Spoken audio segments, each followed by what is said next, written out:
a number of ways in which these sort of claims can be formulated.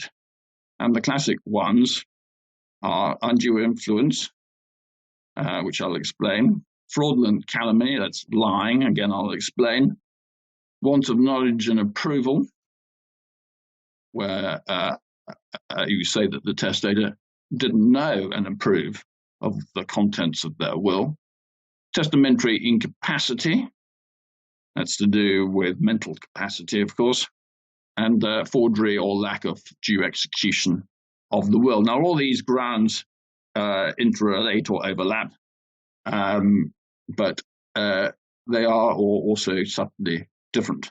Ask oneself, well, what sort of suspicious circumstances might we be looking at, which would then make the court investigate the issue of knowledge and approval. So the testator might have impaired capacity and the beneficiary been involved in the preparation of the will. That would be a classic case of suspicion. The witnesses may be unable to confirm that the testator knew that they were signing a will. The testator may have had communication or comprehension difficulties. They may speak a different language, or they may have difficulty for medical reasons in communicating.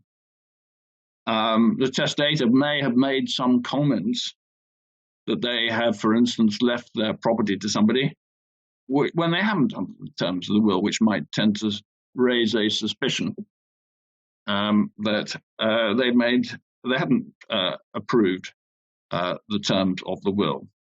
If a solicitor is not involved or a doctor is not involved to oversee execution of the will, that again might be a factor. In the 19th century case of Banks and Goodfellow from 1870, the aspects that need to be proved were summarized. The testator must be capable of understanding the nature of his or her act, understanding the extent of the property to which they are disposing, comprehending and appreciating the claims to which they might give effect, and not be subject to any disorder of the mind which may poison their affections, pervert their sense of right, or prevent the exercise of their natural faculties, and that there is no insane delusion which influences their will in disposing of their property.